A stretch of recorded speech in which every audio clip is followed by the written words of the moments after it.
Have you ever been so angry at someone you just wanted to let them have it?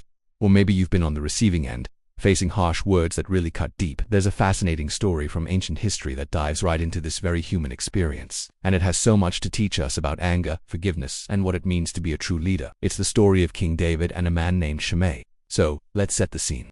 David, the great king of Israel, is at the lowest point of his life. His own son Absalom has staged a coup and seized the throne. David is forced to flee Jerusalem, his heart heavy, his future uncertain. He's literally running for his life, accompanied by his loyal followers. As they're making their way out of the city, a man named Shimei, who was related to the previous king, Saul, comes out and starts throwing stones and cursing David. Imagine this. You've just lost everything. Your own son has betrayed you, and now this guy is kicking you when you're down, yelling curses, and calling you a man of blood. Shimei's anger wasn't just random, it was deep-seated. He saw David's downfall as payback, as justice for what he believed David had done to his family's dynasty. For Shimei, this was a moment of retribution, a chance to unleash years of resentment. Now, David's men are furious. One of his top generals, Abishai, basically says, "Let me go over and take this guy's head off. How dare he curse the king?" And honestly, who could blame him? David was still the king, and this was an act of extreme disrespect and treason. By any standard of the time, David would have been completely justified in ordering Shimei's immediate execution. But what David does next is absolutely remarkable and reveals the true depth of his character. He stops his general. He says, "Leave him alone, let him curse." David then suggests something profound. Maybe God told Shimei to do this. Maybe this humiliation is part of God's plan for him. In this moment of intense personal pain and public disgrace, David chooses humility over pride and restraint over revenge. This is a masterclass in leadership and faith. Instead of reacting with his ego, David looks for a deeper meaning.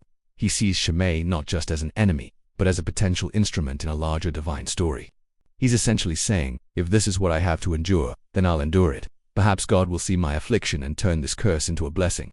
David trusts that justice isn't his to deliver in that moment. He places his fate, his reputation, and his sense of justice squarely in God's hands. He accepts the criticism, however harsh, as something that might be necessary for his own spiritual growth.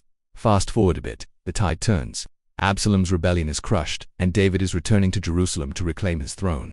And who is the very first person to come out and meet him, bowing down in the dust? You guessed it, Shimei. He's terrified. He knows he messed up big time.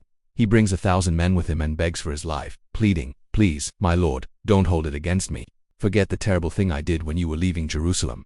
Once again, David's general Abishai is right there, saying, "Shouldn't this man be put to death for cursing the Lord's anointed?" The logic is sound. Justice demands a consequence. But David, once again, chooses a different path. He tells his general, "This is a day of celebration. I've been restored as king over all Israel. Am I going to start my new reign with an execution?" And then he looks at Shimei and makes a promise, "You will not die." David grants him a full pardon. This act of forgiveness is stunning. It's not just a political move. It's a powerful statement about the kind of kingdom David wants to lead. One built on reconciliation, not revenge. By sparing Shimei, David demonstrates that mercy can be a greater strength than power. He understands that true leadership involves bringing people together, even those who have wronged you. His willingness to forgive shows a deep compassion that solidifies his legacy. This story beautifully illustrates the transformative power of forgiveness. Think about it. Shimei, consumed by anger and a desire for revenge, is brought to a place of repentance.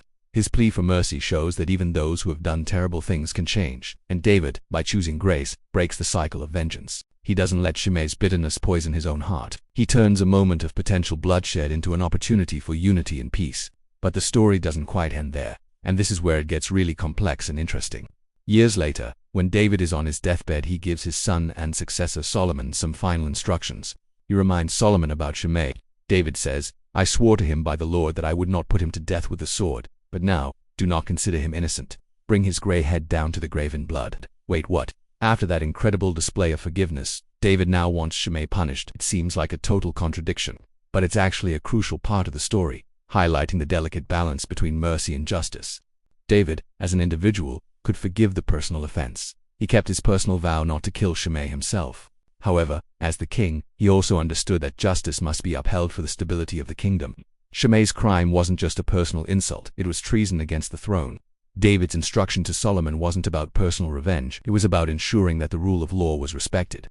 It was a leader's responsibility to see that such a grave offense against the crown didn't go unpunished, as a deterrent to future rebellion. So, Solomon later places Shimei under a form of house arrest in Jerusalem. For a while Shimei complies, but eventually he disobeys the king's order, leaves the city, and as a consequence, faces the judgment David had foretold. This entire saga, from the curse on the road to the final judgment under Solomon, paints a complete picture. It shows us that mercy and justice aren't opposites. They are two sides of the same coin. David's personal forgiveness was genuine and powerful. It healed a potential rift and showcased incredible humility. But ultimate justice for an offense against the entire kingdom also had to be served. So what can we take away from this? First, the power of restraint. When we're insulted or wronged, our first instinct might be to lash out. David's example teaches us to pause, to look beyond the personal slight, and to trust that a bigger plan might be at play. Humility allows us to endure criticism without letting it destroy us. Second, the beauty of forgiveness. Holding on to grudges only poisons our own souls. David's choice to forgive Shimei at the moment of his greatest triumph is a testament to his character. Forgiveness doesn't mean forgetting or letting people walk all over you, but it does mean releasing yourself from the burden of anger and the desire for revenge. And finally, the relationship between mercy and justice. In our own lives, we need to find that balance. We should be quick to show mercy and forgive personal offenses. But we also need to understand that in a society, in our communities, and even in our families, there must be accountability and consequences for actions to maintain order and fairness. The story of David and Shimei is so rich because it's so human. It captures our own struggles with anger, our deep need for forgiveness, and the challenge of leading with both compassion and strength. It reminds us that curses can be turned into blessings, and that even in our lowest moments, we can choose grace. Thanks so much for watching. If this story resonated with you, I'd love to hear your thoughts in the comments below. Don't forget to like and subscribe for more deep dives into stories that can change the way we see the world. See you next time, and God bless.